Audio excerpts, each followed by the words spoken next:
Leonce Viator Jr. pulls his fishing net out of brown water and finds it heavy with mud. It is early on a November morning in Louisiana. His young nephew sits in the stern of their small aluminum boat. Then the lake moves. The water drops away beneath the hull fast, like a bath with the plug pulled. In seconds, the boat is sitting on the bare lake bed. A mile away, the surface begins to turn. The circle grows wider by the minute. Leonce later described a sound like a freight train rolling through the swamp. It is November the 20th, 1980. Lake Peigneur, 3 feet of fresh water, flat as a table, is draining into the earth. By sunset, it will be 200 feet deep and filled with seawater. 55 men are working beneath it when it begins. This is how a whole lake vanished in one morning, and how every one of them got out. Leonce is a local man from Iberia Parish. He has fished these waters his whole life. All he wants this morning is a catch worth cleaning before the sun gets high. Under his hull, beneath 3 feet of water and a thin crust of mud, stands a mountain of solid salt. Men have been hollowing it out for 60 years. Lake Peigneur sits near the Gulf of Mexico, on top of a salt dome. For decades it was a quiet place. Flat water, fishing boats, botanical gardens along the island shore. The Diamond Crystal Salt Company has mined under the lake for 60 years. Its galleries are cut like cathedrals, some as tall as 10-story buildings. The miners work 1,300 feet down. The company maps show hundreds of feet of solid rock between the workings and the water above. In the autumn of 1980, Texaco comes to the lake. Its geologists say there is oil trapped beneath the salt. A contractor, Wilson Brothers Drilling, is hired to sink a test well. Their rig is a steel platform 150 feet tall, standing on legs driven into the lake bed. From the shore, it looks like a lighthouse built in the wrong place. The crew runs a 14-inch steel bit down into the earth. Their orders give exact coordinates for the hole. A surveyor has already marked the spot on the water. The drilling logs record nothing unusual that week. The rig turns around the clock, in shifts. Along the far shore, Leonce's little boat comes and goes as it always has. 1,300 feet below, the morning shift is blasting and hauling salt. Among them is the mine's electrician, whose job is to keep the pumps running and the lights alive. The mine is a grid of tunnels and pillars, miles of it, reaching out under the lake and under Jefferson Island. The pillars holding up the roof are made of salt as well. On the island above, the live oak gardens are open to visitors. Camellias in bloom, oaks 3 centuries old. A quiet, ordinary morning. At 4:30 in the morning, the drill bit stops turning. It is stuck, 1,228 feet down. The crew hauls on it, and it will not come free. Then the men on the deck hear popping. A driller would tell the inquiry it sounded like steel cables snapping, one after another, somewhere beneath their feet. At first light, the rig begins to lean. The deck the men stand on becomes a slope. Nobody has to give the order twice. They drop into the boats and pull hard for the shore. From the water, the 12 men watch their rig keep leaning. A structure the height of a lighthouse is going down into a lake 3 feet deep. By 7 o'clock, the rig is gone. 150 feet of steel vanished beneath the surface. No wreckage, no oil slick, just a hole in the water where it had stood. 1,200 feet down, the bit has punched through the roof of the salt mine. The lake has found the drain. Fresh water does to salt what air never can. As the lake pours in, it eats the pillars that hold up the roof. The drain does not stay drill bit sized for long. In the third-level workings, the electrician sees water where no water should ever be. He pulls the alarm and calls up the line. There is water coming in on 3. It is rising. The foreman gives one order down the line. Every man to the shaft. Leave the equipment. The only way out is an elevator that carries 8 men at a time. 55 men move through the dark toward that one cage.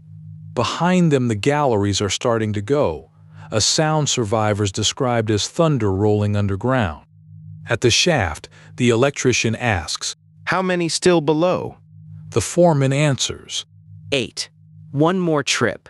The last cage reaches daylight as the tunnels behind it flood.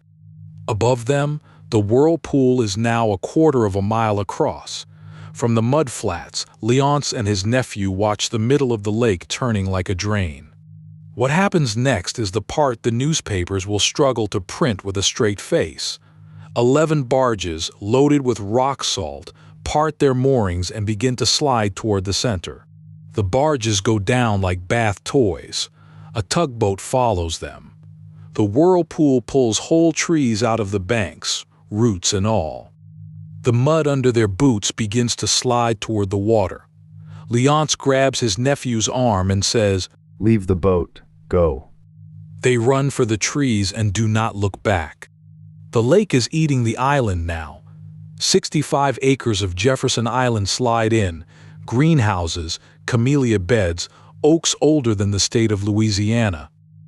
The lake empties so fast that the Del Cambre Canal, which has flowed out toward the Gulf for as long as anyone has measured it, stops. Then it turns around. Seawater from the Gulf pours backwards into the empty lake bed. For a few hours, Louisiana, a state with almost no hills, has a waterfall. It stands 150 feet tall, the tallest in the state's history. It is falling into what used to be a fishing lake, filling the drowned mine with the sea. Underground, the flood squeezes the mine's air out through the shafts. It bursts upward in geysers of mud and spray 400 feet high. A miner told reporters afterwards that the earth sounded like it was screaming. The geysers could be heard for miles across the parish. By the next morning, the lake is quiet, and it is wrong. Where Leonce fished in 3 feet of fresh water, there is now a deep, still, salt lake. The question is no longer what happened, it is how. The answer the inquiry pieces together begins with a piece of paper, the survey that placed the rig. The coordinates had been checked, the projection they were plotted on had not. The rig had been standing roughly 400 feet from where Texaco intended, 400 feet directly over the highest gallery of the salt mine. The most cited account is a mapping mismatch, coordinates from one projection laid onto a map drawn in another. Other reports blame a simpler triangulation error. The record is disputed, and both versions end in the same hole. What is not disputed is the chemistry. Fresh water reached salt, and the 14-inch hole began to grow. The more water flowed, the wider the drain became. The plug itself was dissolving. The federal mine safety investigation could never fix the blame on one person. The evidence, the rig, the hole, the mine itself lay at the bottom of the lake it had created. Texaco and Wilson brothers settled out of court. $32 million to the salt company. Nearly $13 million to the gardens. No one was ever charged. The final damage came to more than $50 million in 1980 money, and 2 days later, the lake did the one thing nobody was prepared for. It started giving things back. 9 of the 11 barges came up from the deep like corks, bursting through the surface, battered, dripping, and afloat. The mine had filled at last, and the pressure had equalized. The air trapped in the barge hulls shoved them back up through mud and brine. Fishermen along the new shoreline watched them rise. The lake they floated on was not the lake that swallowed them. Peigneur was brackish now, half sea. The freshwater fish were already dying. Within months, saltwater species moved in from the Gulf. There are accounts of sharks in the middle of Louisiana farm country, in a lake a man once waded across. The mine never reopened. 70 years of workings, the largest salt mine in the region, written off in a single afternoon. The geysers stayed with the survivors longest, 400 feet of mud and air, roaring out of ground they had walked on all their lives. For days afterwards, the air across the parish carried the smell of old salt and marsh gas. The gardens never came back to what they were. Oaks that had stood 300 years went into the water in seconds, and there was nothing anyone could do but watch. The hole was so large that for a few days it made its own weather fog and strange winds over the churning bed where the water was still settling. When investigators laid out the timeline, the speed is what shocked them. From the first lean of the rig to the last of the lake, about 3 hours.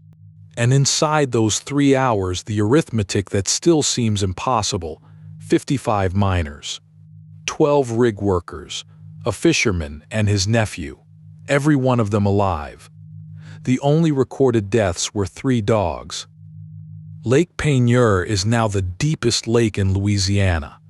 Where Leonce once stood on the bottom holding his net, the water goes down 200 feet. The drowned mine was sealed and given a new purpose.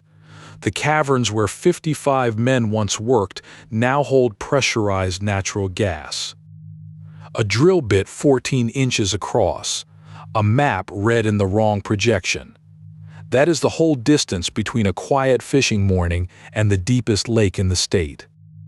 The story around Del Combre is that Leonce got himself a new boat and kept fishing the lake, but never again over the middle, where the water turns dark. The responsibility, as far as it was ever fixed, sat with the survey that placed the rig, a position nobody independently checked. The settlements closed the books. What changed is quieter. Independent position checks before drilling. Survey verification written into the rules. A case study taught to every petroleum engineer since. One unchecked number can move the world. The last picture is the first one: a man in a small boat pulling a net from Lake Peigneur. Subscribe for one true story every week.